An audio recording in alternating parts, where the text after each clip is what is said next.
ಚುನಾವಣೆಯಲ್ಲಿ ಸೋಲಿಸಿ ಮನೆಗೆ ಕಳುಹಿಸಿ ಅಂತಕ್ಕಂಥ ಕಾರ್ಯಕ್ರಮವನ್ನು ವಿಶೇಷವಾಗಿ ಇರತಕ್ಕಂಥ ಎಲ್ಲ ಹಿಂದುಳಿದ ವರ್ಗದ ಎಲ್ಲ ಪದಾಧಿಕಾರಿಗಳು ಶ್ರೀನಿವಾಸ್ ಅವರು, ನಮ್ಮ ರಾಮಚಂದ್ರಪ್ಪ ಅವರು, ರಾಜಪ್ಪ ಅವರು, ರಾಜಪ್ಪ ಮಾಸ್ಕ್ ಅವರು, ವೇದಿಕೆ ಮುಂಭಾಗಿರ್ತಕ್ಕಂಥ ಎಲ್ಲ ಹಿಂದುಳಿದ ವರ್ಗದ ಎಲ್ಲ ಮುಖಂಡರು, ಮೈಸೂರಿನಿಂದ ಪ್ರೊಫೆಸರ್ ಆರ್ ಮಾದೇವಪ್ಪನವರು ಮಾತಾಡ್ತಾರೆ. ಅವರ ಜೊತೆ ನಿರ್ದೇಶಕರು ಈ ವರದಿಗಳಿಗೆ ಪೂರ್ಣ ಮಾಹಿತಿ ಅವರಿಗಿದೆ.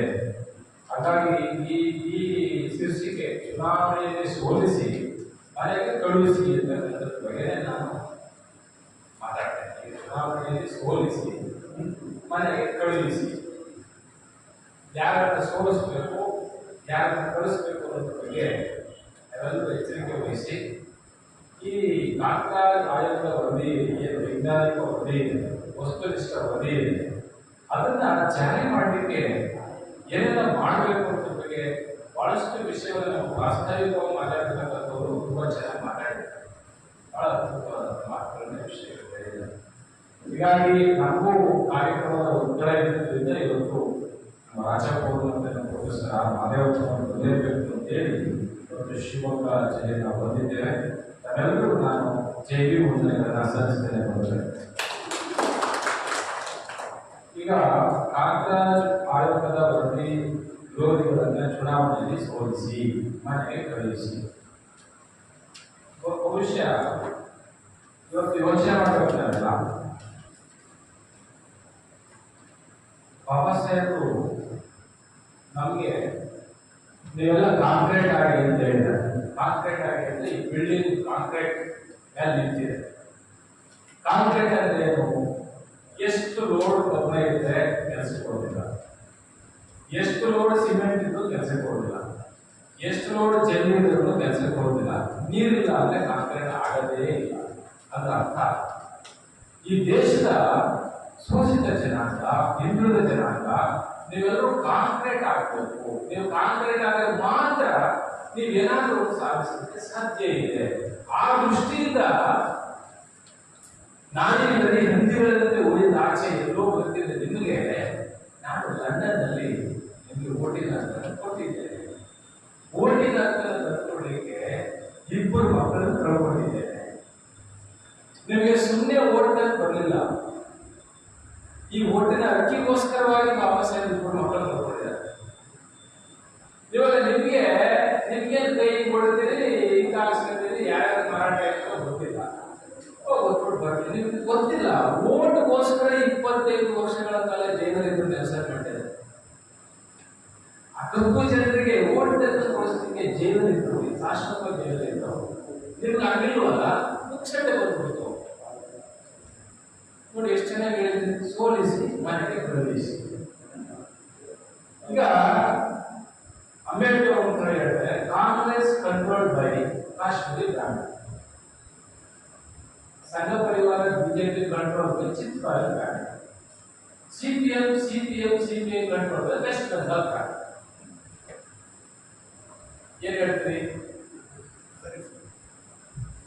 ಕಾಂಗ್ರೆಸ್ ಕಂಟ್ರೋಲ್ಡ್ ಬೈ ಕಾಶ್ಮೀರಿ ಬ್ರಾಹ್ಮಣ, ಬಿಜೆಪಿ ಸಂಘ ಪರಿವಾರ ಕಂಟ್ರೋಲ್ಡ್ ಬೈ ಚಿತ್ಪಾಲ್ ಬ್ರಾಹ್ಮಣ, CPI control the West Bengal Bank.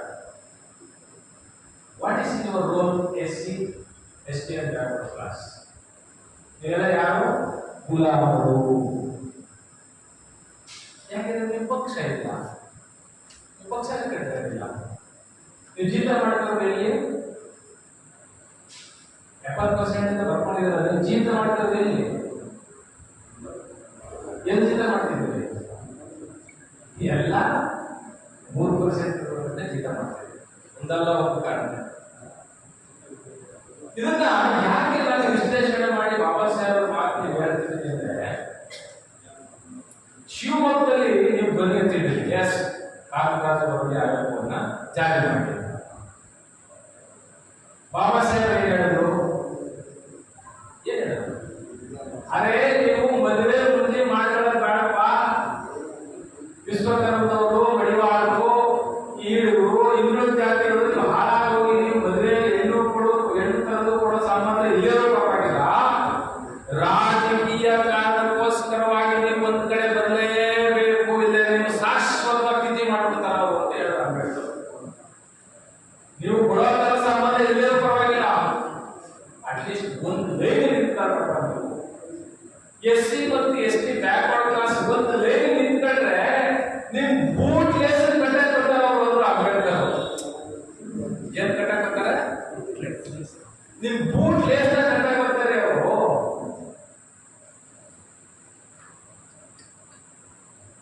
ಇದು ಅರ್ಥ ಆಗಲಿಲ್ಲ ಅಂದ್ರೆ ಈಗ ಸೋಲಿಸಿ ಮನೆಗೆ ಕಳುಹಿಸಿ. ಯಾರು ಸೋಲಿಸ್ಬೇಕು? ಯಾರು ಸೋಲಿಸ್ತೀರಿ? ಎಲ್ಲಿದ್ದೀರಿ ನೀವು? ಸೋಲಿಸಕ್ಕೆ ನೀವೆಲ್ಲಿದ್ದೀರಿ? ಯಾರ ಮೇಲಿದ್ದೀರಿ?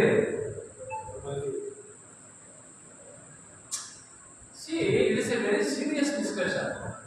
ಬಹಳ ಅತ್ಯಂತ ಸೀರಿಯಸ್ ಆಗಿ ಡಿಸ್ಕಸ್ ಮಾಡಬೇಕು ನಾವು. ಸೋಲ್ಸಕ್ಕೆ ನಾವು ಯಾರ ಮೇಲಿದ್ದೀವಿ? ಮಾಸ್ಟರ್ ಹೇಳ್ತಿದ್ದಲ್ಲ, ಮುಳುವಾದಿಗಳ ಮರ್ಮನೆ ಅಷ್ಟು.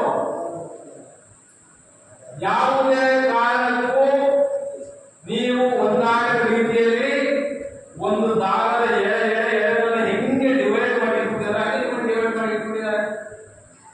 ಚಾಚು ತಪ್ಪದೆ ನೀವು ನಿಮ್ಮ ಹೆಗಲ ಮೇಲೆ ಒತ್ಕೊಂಡು ತಿರುಗ್ತಿರದೆ ಅವರನ್ನ ಯಾರನ್ನ ಒತ್ಕೊಂಡು ತಿರುಗ್ತಾ ಇರೋದು?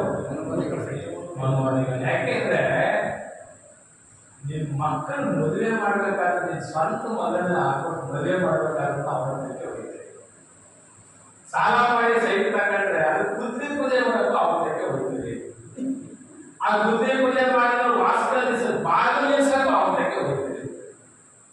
ನೀವು ಬಂದಿರೋದ್ರಿಂದ ನೀವು ಟೈಮ್ ಕಟ್ ಮಾಡೋದಕ್ಕೆ ನೀವು ಧೈರ್ಯ ಇಲ್ಲ, ಅವತ್ತಕ್ಕೆ ಹೋಗ್ತೀರಿ. ಯಾವ ಸಂವಿಧಾನ ಜಾರಿ ಮಾಡ್ತೀರಿ ನೀವು?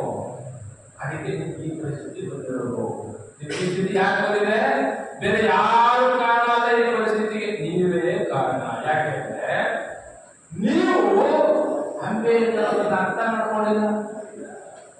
ಬಾಬಾ ಸಾಹೇಬ್ ಅಂಬೇಡ್ಕರ್ ಅವರ ಸಂವಿಧಾನದ ಬಗ್ಗೆ ಈಗ ಮಾತಾಡ್ತಾ ಇದ್ದೀರಿ. ಸಂವಿಧಾನದ 368 ಮಾತಾಡ್ತೀರಿ, 16/4 ಮಾತಾಡ್ತೀರಿ, 15/4 ಮಾತಾಡ್ತೀರಿ, ಅಮೆಂಡ್ಮೆಂಟ್ ಬಗ್ಗೆ ಮಾತಾಡ್ತೀರಿ, ಆರ್ಟಿಕಲ್ಗಳ ಬಗ್ಗೆ ಮಾತಾಡ್ತೀರಿ. 25 ವರ್ಷಗಳಿಂದ ಇದನ್ನ ಮಾತಾಡಿದ್ದೀರಿ. ನೀವು 25 ವರ್ಷದಿಂದ ನಮ್ಮ ಮಕ್ಕಳಿಗೆ ಸಂವಿಧಾನ ಕೊಟ್ಬಿಟ್ಟಿದ್ದೀರ ಮನೆಗೆ. ಈ ಸಮಸ್ಯೆ ಬರ್ತಿಲ್ಲ. ಸಂವಿಧಾನ ಪ್ರಜ್ಞೆ ನಮ್ಗೆ ಇಲ್ಲದೆ ಅವರು ಕಟ್ಟಿದ ಮನೆ ಒಳಗೆ ಜೀವಿತಾಳಗಳಾಗಿ ನಾವು ಇವತ್ತು ಸೋಲಿಸಿ ಮನೆ ಕಳಿಸ್ತೇವೆ ಅಂತ ಅಂದ್ರೆ ಇದಕ್ಕೊಂದು ತಂತ್ರಗಾರಿಕೆ ಮಾಡ್ಲೇಬೇಕು. ನಾವು ಮಾಡ್ತೀವಿ ಸ್ವಾಮಿಗಳೇ ಅಂತಂದ್ರೆ ನೀವೆಲ್ಲ ಕೈ ಎತ್ತಿ ನಾನು ಹೇಳ್ತೀನಿ ಏನ್ ಮಾಡ್ಬೇಕಂತ. ನೋಡೋಣ, ಹೇಳ್ತೀವಿ ಮಾಡ್ತೀವಿ ಸ್ವಾಮಿಗಳೇ, ನೀವು ಹೇಳ್ದಂಗೆ ಮಾಡ್ತೀವಿ ನಾವು.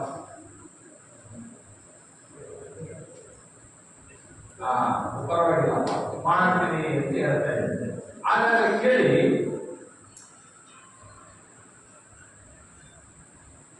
ಹೋದ್ಸರಿ ಚುನಾವಣೆ ಒಳಗಡೆ ಲೋಕಸಭೆ ಚುನಾವಣೆ ಒಳಗಡೆ 303 ಸೀಟ್ ಗೆದ್ದು 303 ಸೀಟಲ್ಲಿ ಬ್ರಾಹ್ಮಣರು 126 ಸೀಟ್ ಗೆದ್ದು. ಎಷ್ಟು ಸೀಟು? ಎಷ್ಟು ಗೆದ್ರು? 126 ಸೀಟ್ ಗೆದ್ರು. ಯಾರು? ಬ್ರಾಹ್ಮಣರು. ಇರೋದು ಎಷ್ಟು ಪರ್ಸೆಂಟ್? ಎಷ್ಟು ಪರ್ಸೆಂಟ್? ಭಾರತ ದೇಶದ ಯಾವುದಾದ್ರೂ ಗ್ರಾಮ ಪಂಚಾಯತಿಯಲ್ಲಿ ಒಬ್ಬ ಮೆಂಬರ್ ಆಗಲಿರೋ ಮೆಜಾರಿಟಿ ಇದೆಯಾ? ಕೈ ಇದೆ ಅಂತ ಹೇಳಿ ನೋಡೋಣ. ಯಾವುದಾದ್ರೂ ಭಾರತದ ಗ್ರಾಮ ಪಂಚಾಯತಿಯಲ್ಲಿ ಗ್ರಾಮ ಪಂಚಾಯತಿ ಮೆಂಬರ್ ಆಗೋ ಮೆಜಾರಿಟಿ ಅವ್ರಿದೆಯಾ? ಇಲ್ಲ. ಅಂದ್ಮೇಲೆ 126